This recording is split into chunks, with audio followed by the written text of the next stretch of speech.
अस्सलाम वालेकुम my YouTube family. कैसे हैं आप सब लोग? उम्मीद करती हूँ कि आप सब लोग बिल्कुल ठीक ठाक होंगे, खैरियत से होंगे। So here I am in another vlog. और आज की वीडियो में मैं आप लोगों के साथ अपनी फैमिली की ट्रेडिशनल रेसिपी शेयर करने वाली हूँ और परफेक्ट रेशो के साथ परफेक्ट रेसिपी मैं आज आप लोगों को देने लगी हूँ, क्योंकि ये चीज़ें तो सब अपने अपने घरों में बनाते हैं अपने अपने तरीके से। लेकिन जो टिप्स एंड ट्रिक्स आज मैं आप लोगों के साथ शेयर करूँगी ना, अगर आप इन टिप्स एंड ट्रिक्स को फॉलो कर लेंगे ना एक दफ़ा, तो फिर कभी भी गड़बड़ नहीं होगी। इन दोनों चीज़ों में ना परफेक्ट बन के तैयार होगी। और मेरी मम्मा बनाती थी इस तरह से, मतलब पहले मेरी नानी माँ बनाती थी, उनसे मेरी मम्मा ने सीखा और अपनी मम्मा से अब मैंने सीखा और अब आप लोगों के साथ भी शेयर कर रही हूँ। तो बहुत ही इंटरेस्टिंग वीडियो है, आप लोगों को मज़ा आएगा। तो वीडियो पूरी वॉच करनी है, तो चलते हैं वीडियो की तरफ।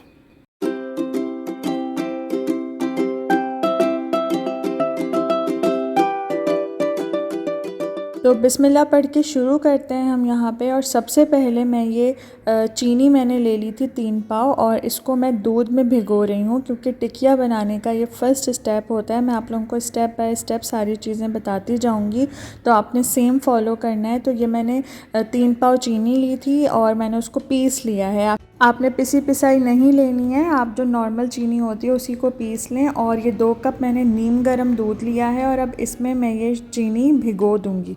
तो ये स्टेप आपने 2-3 घंटे पहले करना है, इससे ज़्यादा भी कर सकते हैं, मतलब इससे ज़्यादा देर के लिए भी आप चीनी को दूध में भिगो के रख सकते हैं।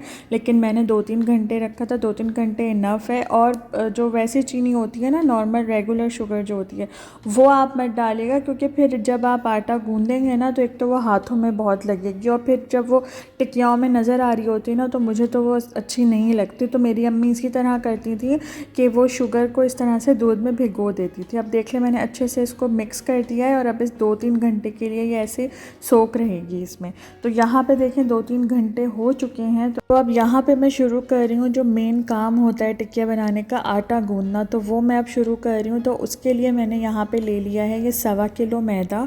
और मैंने आपको लास्ट वीडियो में दिखाया था कि मैंने मेजर करके ही ये सारी चीज़ें मंगवाई थी। तो इसीलिए मंगवाई थी क्योंकि टिकियाओं में ना मेजरमेंट बहुत ही ज़रूरी होती है। अगर ज़रा सी भी ऊपर नीचे हो गई ना तो फिर ये ख़राब हो जाती है, मतलब कुछ ना कुछ गड़बड़ हो ही जाती है ना। तो इसीलिए मैं इसको मेजर करके ही लेती हूँ। तो 1.25 किलो मैदा है, 1.25 किलो मैदे में 3 पाव शक्कर। और यहाँ पे मैंने ये डाल दिया है खोपरे का जो बुरादा होता है, डेसिकेटेड कोकोनट, वो मैंने इसमें डाल दिया है। और साथ ही मैंने इलायची के दाने निकाल लिए, तो उसको मैंने पीस लिया है, वो भी मैंने इसमें मिक्स कर दिया है। तो सबसे पहले हम ड्राई इंग्रेडिएंट्स को मिक्स कर लेंगे अच्छे से। उसके बाद हम जो लिक्विड इसमें इंग्रेडिएंट्स जाने वो हम बाद में ऐड करेंगे। सबसे पहले अच्छे से आपने इसको मिक्स करना है। तो जो मैं स्टेप्स आप लोगों को बता रही हूँ ना, आपने एज इट इज़ फॉलो करना है, तो परफेक्ट टिकिया बनेंगी, खस्ता बिल्कुल। अच्छा जी, अब हम इसमें ऐड करेंगे घी। तो घी का हिसाब आप लोगों ने बहुत ही परफेक्ट रखना है, जो मैं आप लोगों को बता रही हूँ। तो ये मैंने 250 ml का जो कप होता है मेजरिंग कप, वो मैंने लिया था। और मैंने 1 कप इसमें अभी पहले मैं डाल दूँगी अच्छे से। जितना मैंने लिया था अच्छे से मैंने साफ़ करके कप को पूरा 1 कप मैंने इसमें डाल दिया है। 250 ml का कप है ये। तो मैं कप से इसीलिए बता रही हूँ क्योंकि सबके घरों में ये मेजरिंग कप्स होते ही हैं, और अगर नहीं है तो आप एक दफ़ा ले लें तो लाइफ इजी हो जाएगी आप लोगों की। तो यहाँ पे मैंने 1 कप मेल्टेड घी लिया है। मेक श्योर कीजिएगा कि मेल्ट होना चाहिए, क्योंकि मेल्टेड घी में और वो जो थोड़ा सा जम रहा होता है ना घी, उसमें फ़र्क होता है। तो घी डालने के बाद ना आपने उसको इस तरह से, जैसे मैं मिक्स कर रही हूँ ना, ये आपने करना है। 5-6 मिनट आपने इसको बहुत अच्छे से ऐसे दोनों हाथों से मसल मसल के ना इसको मिक्स करना है। उससे क्या होगा कि इसमें अच्छा सा रोगन पैदा होगा और टिकिया बहुत ही खस्ता बन के तैयार होगी। तो यहाँ पे देखें, मैंने अच्छे से 1 कप जो मैंने घी डाला था उसको मैंने मिक्स कर लिया और फिर मैंने उसको हाथ में लेके ऐसे बांधा, तो वो बंध रहा था। तो ये इसका साइन होता है कि रोगन बिल्कुल सही है, लेकिन मुझे थोड़ा सा कम लग रहा था, तो मैंने 1 कप और 2 टेबल स्पून घी इसमें और ऐड किया है। तो ये वाला जो हिसाब था ना, ये बिल्कुल परफेक्ट रहा, 1 कप एंड 2 टेबल स्पून। तो इतना ही घी आप लोगों ने इसमें डालना है 1.25 किलो मैदे में, और मेल्टेड घी होना चाहिए। तो मैंने बहुत अच्छे से घी को मिक्स कर लिया इसमें मैदे में, और अब मैं इसको मैंने जो शुगर और दूध मैंने भिगो के रखा था, अब उससे मैं इसको गूंद लूँगी अच्छे से। पानी हमने इसमें बिल्कुल भी ऐड नहीं करना है, इसी से हमने डो लगानी है इसकी। और डो किस तरह से लगानी है, मतलब बहुत ज़्यादा सॉफ्ट नहीं होनी चाहिए और बहुत ज़्यादा हार्ड भी नहीं होनी चाहिए, मीडियम हार्ड होनी चाहिए। क्योंकि अगर आप ज़्यादा इसमें सॉफ्ट कर देंगे तो, और इसी तरह से डालिएगा थोड़ा थोड़ा करके, एकदम से सारा डाल देंगे ना तो बिल्कुल ही सॉफ्ट हो जाएगी डो। तो मैं इसी तरह से ना थोड़ा थोड़ा करके इसमें ऐड करती हूँ। मेरी अम्मी बिल्कुल सेम यही सारे स्टेप्स करती थी, तो इसीलिए मुझे वो सारे याद हैं, तो मैं वैसे ही कर रही हूँ। और आप लोग भी सेम रेसिपी और सेम रेशो फॉलो करेंगे ना तो बहुत ही खस्ता टिकिया बन के तैयार होगी। ये इतनी ज़बरदस्त बनी थी ना कि मैं आप लोगों को क्या बताऊँ।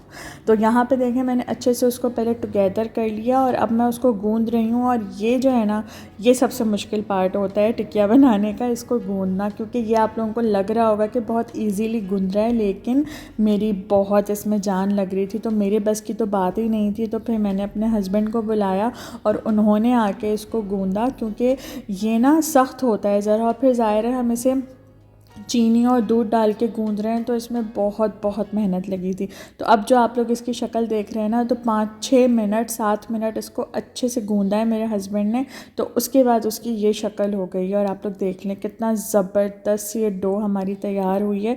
तो अब मैं इसको एक किचन टॉवल मैंने ले लिया है, कोई भी कपड़ा आप लोग ले सकते हैं, उसको मैंने अच्छे से गीला किया और पानी नहीं होना चाहिए, निचोड़ लें। और उसके बाद मैं इसको कवर करके रख दूँगी 15 से 20 मिनट के लिए, ताकि ये अच्छे से सेट हो जाए। और देख लेंगे पूरा जो दूध और चीनी मैंने ली थी ये पूरी नहीं डाली है, तो अगर आप लोग सारा डाल देंगे ना तो बहुत लिक्विड ही हो जाएगा, वो हमने नहीं करना है। देख लेंगे ये टेक्सचर होना चाहिए। अच्छा, शुरू में जब आप लोगों को घी डालेंगे ना तो ये सारा घी पी लेगा मैदा।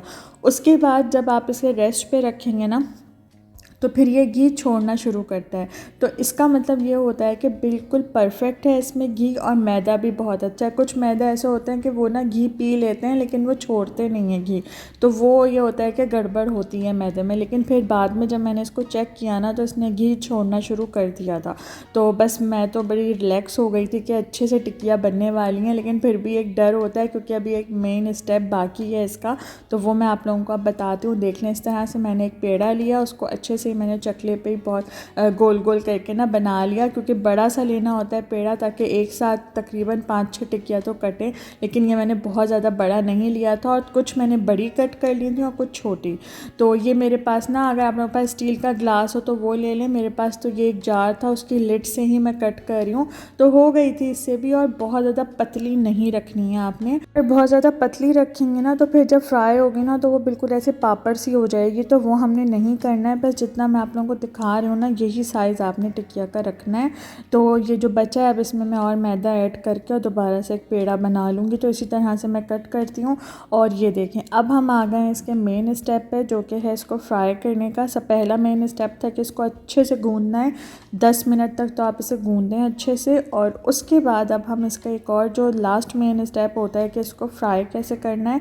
तो सबसे पहली बात कि आपने इसको घी में फ्राई करना है, और दूसरा ये कि घी को आपने बिल्कुल लो फ्लेम पे गरम करना है, और लो फ्लेम पे ही थ्रू आउट आपने टिकिया को फ्राई करना है। फ्लेम को ज़्यादा बिल्कुल भी नहीं करना है, लो फ्लेम पे टिकिया फ्राई होगी।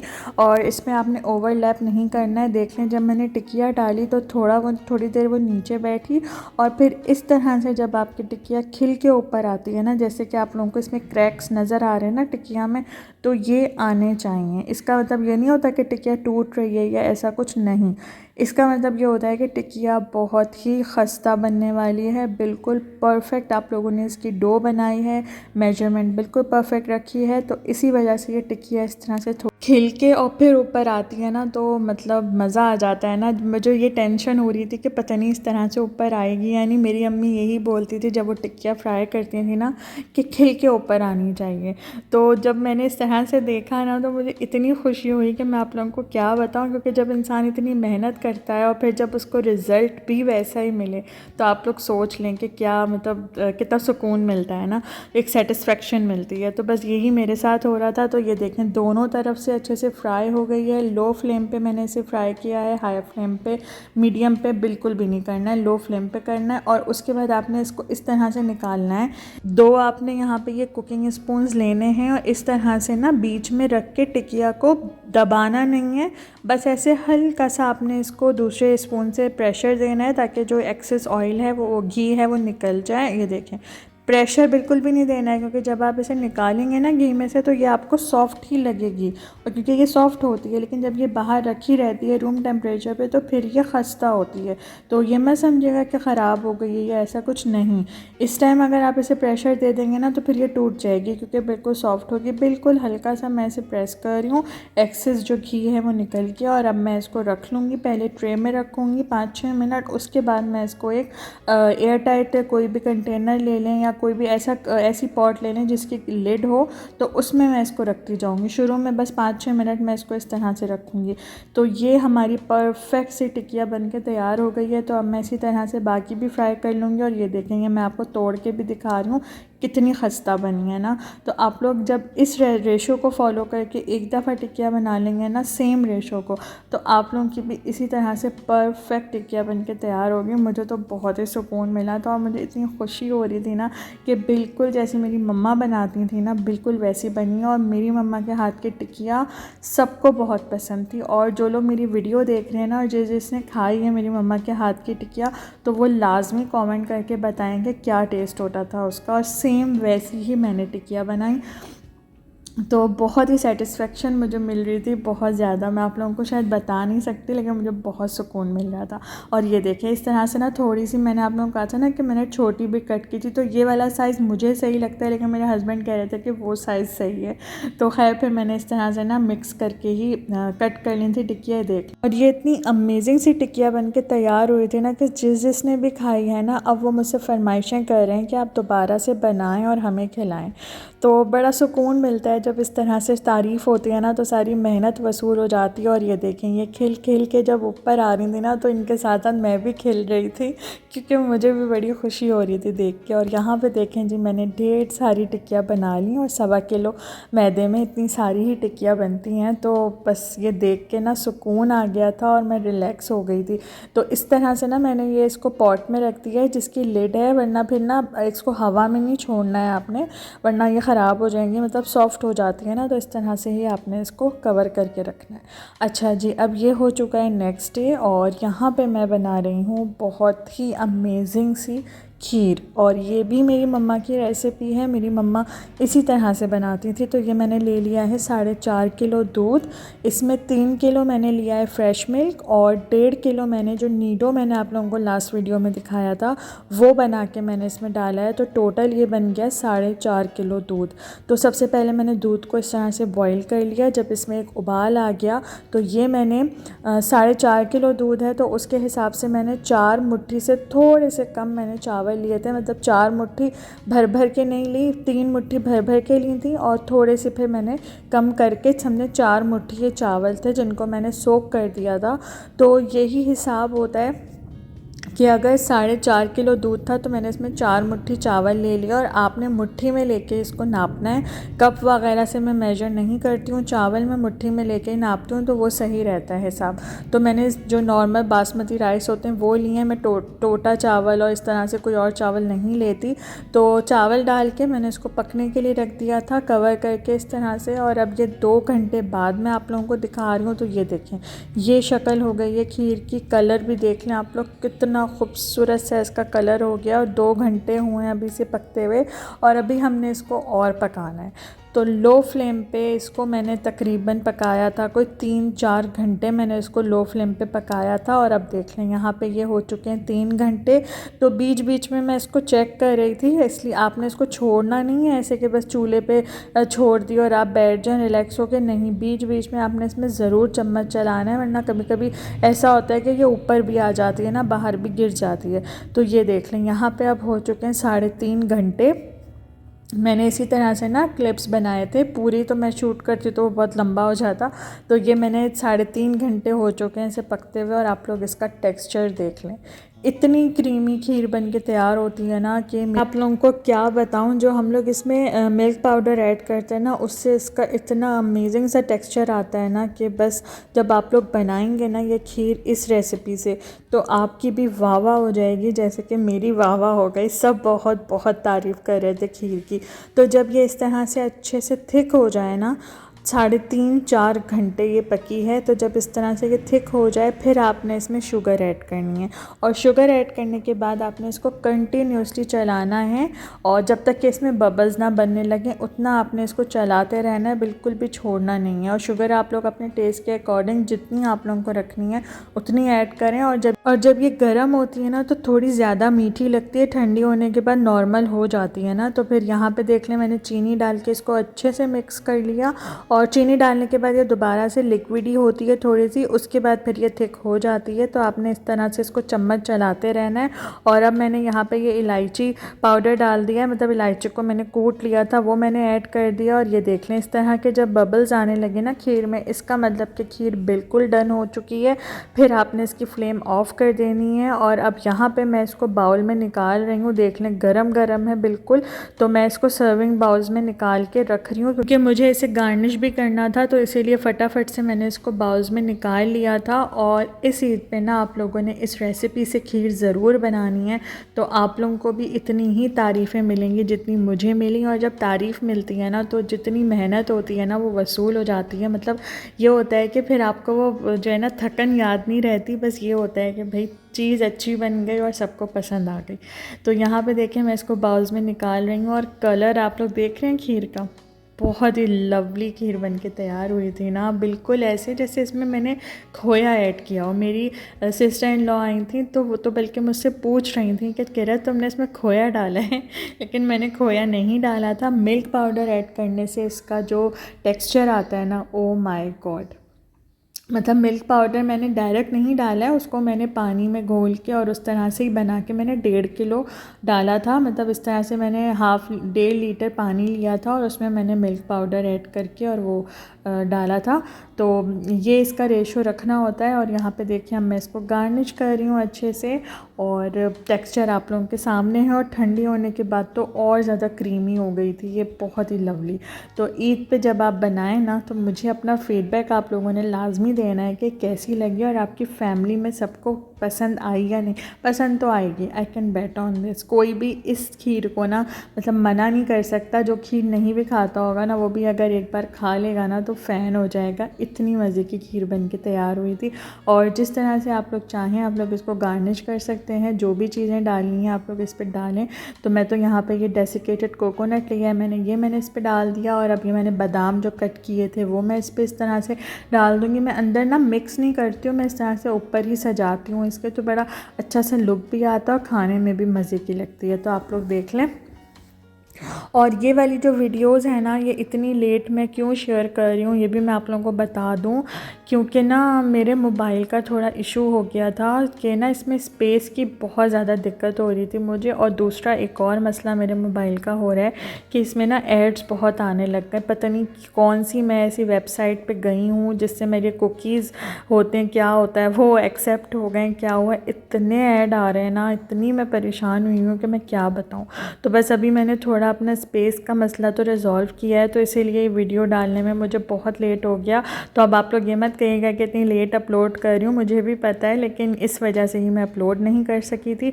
और यहाँ पे देखें जी, ये मैंने टेबल पे रख लिया है दोनों चीज़ें, क्योंकि न्याज हम लोगों ने टिकिया पे की थी और बाकी जो नमकीन आइटम थे ना वो मैंने नेक्स्ट डे बनाए थे जब सब लोग आए थे।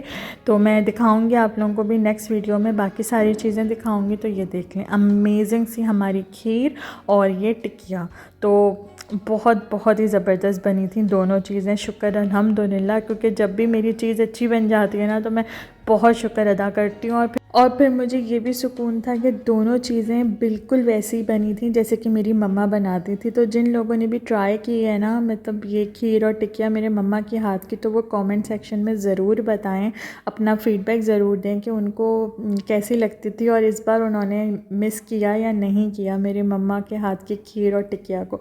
क्योंकि अब ज़ाहिर है वहाँ पे उस घर में न्याज़ तो नहीं हुई, वो घर ही नहीं है मेरी मम्मा का, तो फिर न्याज़ कहाँ होती। तो इसीलिए मैंने अपने घर में की और मुझे बहुत सुकून मिला। और मैं आप लोगों को बताऊं कि जब मैंने पहली वो चखी है ना न्याज के बाद टिकिया, तो लिटरली मैं रोने लग गई, मेरी आंखों में आंसू आ गए। तो मेरे हस्बैंड मुझे कह रहे कि क्या हो गया, तुम क्यों रो रही हो।